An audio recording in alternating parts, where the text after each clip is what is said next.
नमस्कार दोस्तों, आप सब कैसे हैं? जय माता दी, जयकारा शेरा वालीदा। आज हम बात कर रहे हैं इस वीडियो में धन प्राप्ति और आर्थिक स्थितियों को सही करने के लिए सुख समृद्धि यश वैभव धन सब आपके जीवन में बना रहे, उसके लिए गुप्त नवरात्रों में किस देवी की पूजा करें? तो 10वीं महाविद्या कमला देवी।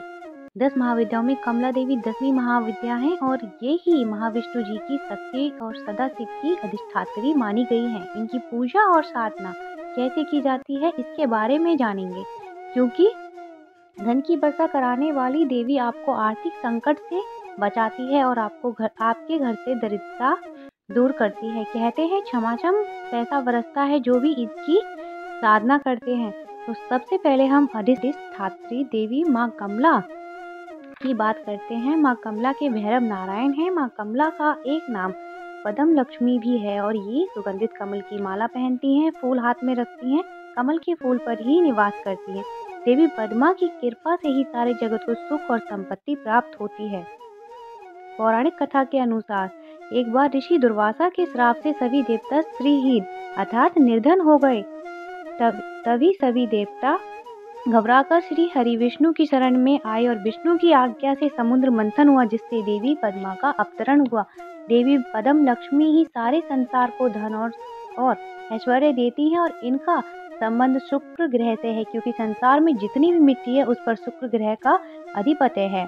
माँ कमला की कृपा के बिना हमारा जीवन का अभावग्रस्त और नरक के समान है। दीर्घ आयु, मान सम्मान और राज्य पद प्राप्त करने के लिए माँ कमला की पूजा ही सर्वश्रेष्ठ साधन है। धर्म, अर्थ, काम और मोक्ष माँ कमला की कृपा से ही मिलता है। माँ कमला की पूजा से धन में वृद्धि होती है, साथ ही साथ मान सम्मान में वृद्धि होती है और घर में खुशहाली आती है। और अगर आप बेरोजगार हैं तो बेरोजगारी से मुक्ति मिलती है। तो देवी कमला की पूजा कैसे करनी है? आपको सबसे पहले ईशान कोण यानी कि north east corner the house में माता की चौकी लगानी है, उस पर गुलाबी वस्त्र बिछाना है और गणेश जी सहित माता लक्ष्मी या माता दुर्गा किसी का भी आप कमला स्वरूप का ध्यान करके उनकी चित्र या मूर्ति स्थापित कर लीजिए। एक थाली, छोटी सी प्लेट, चाहे वो चांदी की हो या स्टील की, एक प्लेट ले लीजिए। उसमें अष्टगंध अथवा कुमकुम से स्वास्तिक का चिन्ह बना लें। गुलाब की पत्तियों से थाली को सजाना चाहिए।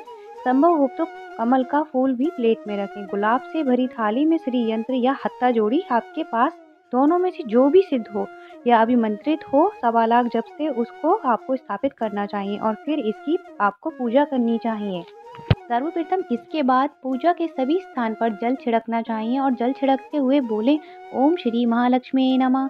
जो विष्णु भगवान और लक्ष्मी का स्मरण करता है वह अंदर व बाहर सभी जगह से स्वच्छ हो जाता है। इसी प्रकार से सभी पूजा की वस्तुओं पर जल छिड़के। इसके बाद 3 बार आपको आचमन करना चाहिए, यानी दाहिने हाथ से जल लेकर आपको पीना है। इसको आचमन करना कहते हैं। अब दाहिने हाथ में जल और चावल पुष्प लेकर संकल्प करना है। संकल्प लेने के बाद जब जल चावल को वहीं पर चढ़ा दीजिए। अब हाथ जोड़कर माता लक्ष्मी और विष्णु भगवान का ध्यान कीजिए। गुलाबी कमल दल पर बैठी हुई पराग राशि के समान पीत वर्णा हाथों में कमल पुष्प धारण किए समस्त लोकों की जननी माँ श्री महालक्ष्मी की हम वंदना करते हैं।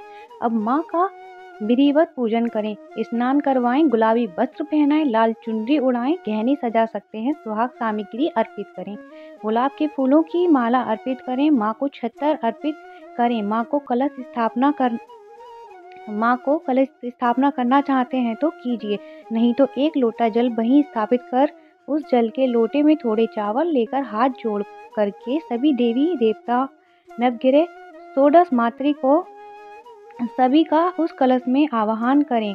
अब घी का दीपक करें, चंदन की अगरबत्ती लगाएं। भोग अपनी इच्छा अनुसार, खीर हो, मखाने की खीर हो, जो भी चीज रखना चाहते हैं आप माँ के सामने वो भोग आपको रखना चाहिए। अब आपको सिद्ध माला के द्वारा जाप करें।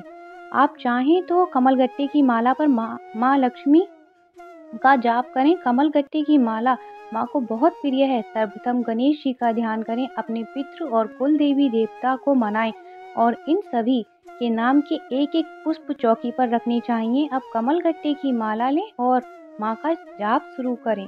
आप पाठ का कोई भी श्लोक शुरू करने से पहले या कोई भी पाठ करने से पहले इस मंत्र को जरूर बोलें। दुर्गे सिमता हसी भीति मत्स्येस जंतु सस्य सिमता मति मतीव शुभाम ददासी दाद्य दुख वै हानि कातर धन्य सर्पकार करड़ाय सदार्थ चिता।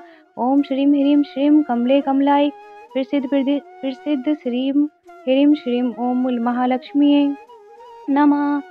और माँ लक्ष्मी से या माँ कमला से प्रार्थना करें कि आपके आशीर्वाद से मेरे घर परिवार की दरिद्रता दुख बीमारी सब नष्ट हो जाए और आप सुख समृद्धि धन वैभव यश मान सम्मान प्रतिष्ठा के साथ मेरे घर में स्थिर रूप से निवास करें। उसके बाद माँ को केसर व इत्र जरूर चढ़ाएं, हो सके तो माँ लक्ष्मी को केसर का तिलक जरूर लगाएं। पूजा पूरी करने के बाद हवन करें। हवन सामग्री में गुलाब के फूल, कमलगट्टे के बीज, शहद, मिश्री का प्रयोग जरूर करें।